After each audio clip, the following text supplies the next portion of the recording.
Jacob stopped walking and turned around to look at her. He was surprised at Susan's proposition, as she always seemed so cold and behaved as if she couldn't care less. He was happy to see that she was willing to help him. Susan, the heavenly master, was also an inspector in the dragon tribe.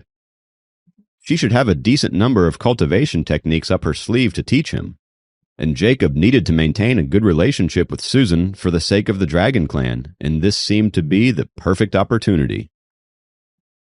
Susan waved him over once again and said, "Come here, I'll teach you a technique." Jacob walked up to her and stood next to her.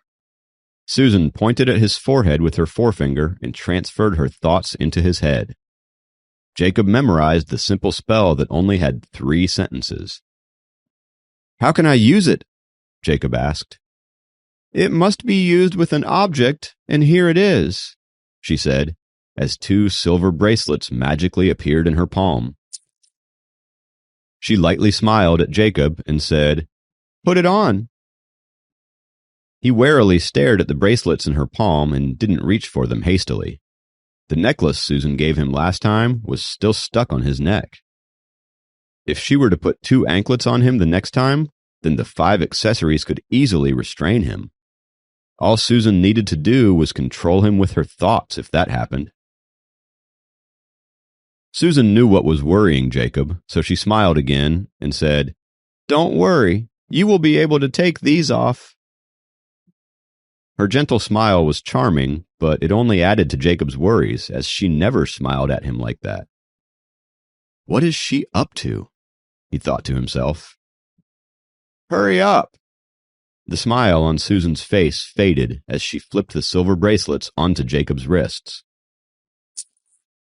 As soon as the bracelets were snapped onto his wrists, Jacob felt like his arms were getting as heavy as 2 giant mountains. Not only did his arms feel like they were almost breaking off, but his legs and feet were also having trouble supporting his body. "The spell I just taught you is for taking these bracelets off. However, you may only take them off for 2 hours each day.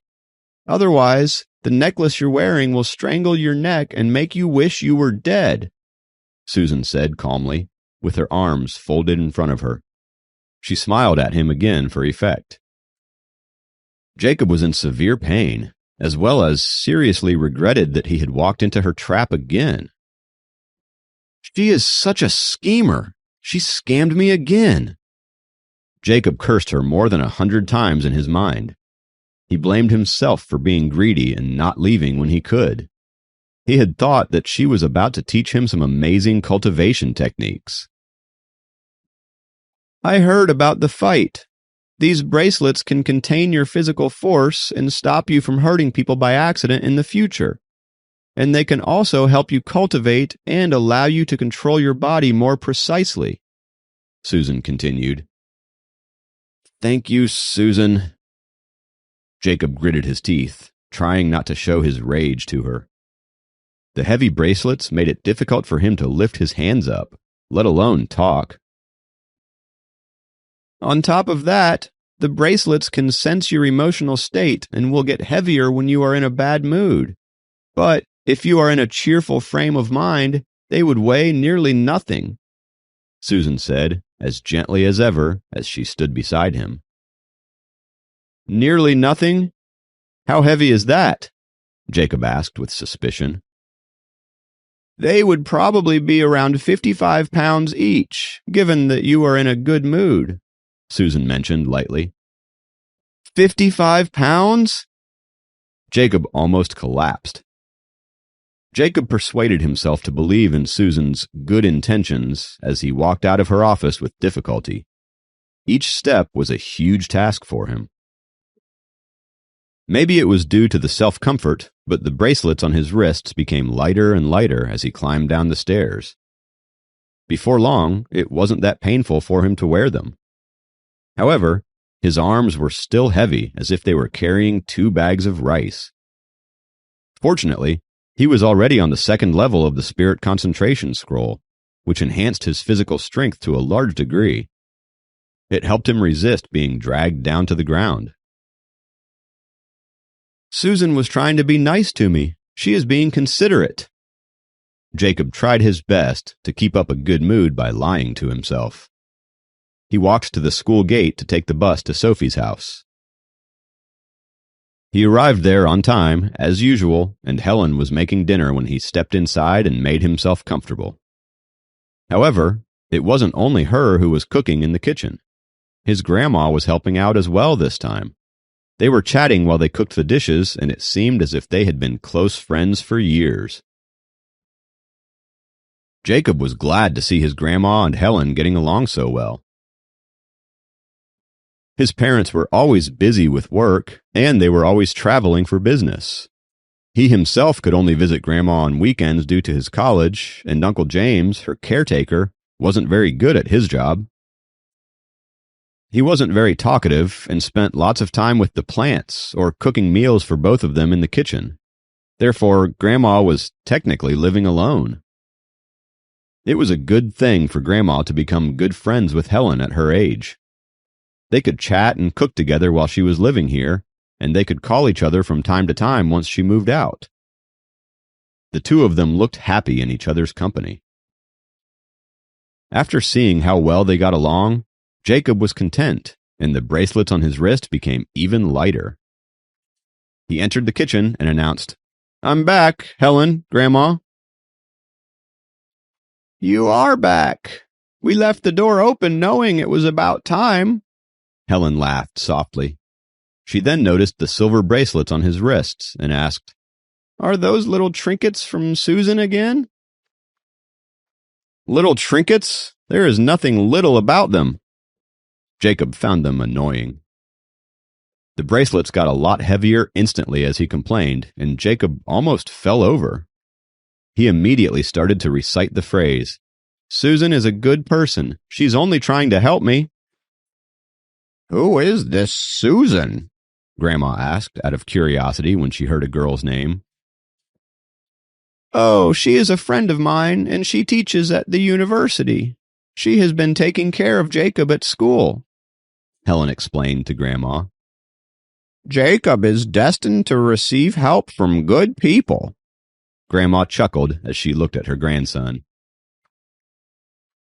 "Yes, she has been pretty good to him. She is not only helping him with his schoolwork, but also giving him some of her homemade trinkets from time to time," Helen added. Jacob began to sweat at the sound of this. Other people would die for something from Susan, yet he was too scared to get anything from her ever again. That vicious woman. Grandma looked at Jacob's bracelets and said, "Yeah, these bracelets are really pretty. The lady who gave you these must be very beautiful as well." Helen laughed and nodded. Then she said to Jacob, "Soph is doing her homework upstairs. Go ahead with your tutoring session." "Oh, okay." Jacob turned around and left the kitchen. "What do you think about Soph?" Helen carried on chatting with Grandma as Jacob walked upstairs with heavy steps. Sophie was doing her homework earnestly when Jacob walked into her room with the study materials he had prepared for her. "She has been so focused lately," Jacob thought with admiration as he walked up behind her and coughed slightly. Sophie turned around, realizing it was Jacob. She didn't say anything. She just gave him a light smile and dragged her chair to the right. Jacob pulled up a chair and sat down beside her. "Today, I am not going to tutor you like usual. We will just solve questions that confuse you before the exam. Ask me if you have any doubts," he instructed her. "All right." Sophie nodded and pushed her homework towards Jacob and said, "I circled the questions I couldn't solve." "Okay, let me take a look." Jacob took the notebook, picked up a pen and a sheet of paper, and carefully started doing the calculations. Meanwhile, Sophie sat beside Jacob, looking at him as he was doing the calculations. Sitting so close, she couldn't help but notice him. Sophie's heart pounded and her mind tingled with a fuzzy sensation. He seems more handsome than usual. His white shirt really suits him, He should wear white more often. He doesn't look buffed up or anything, but he has a strong aura, especially since these past few days." Sophie switched from observing Jacob's face to his body. All of a sudden, her eyes locked onto the silver bracelets on Jacob's wrists. Sophie almost let out a shriek. "Did Susan give you these bracelets?"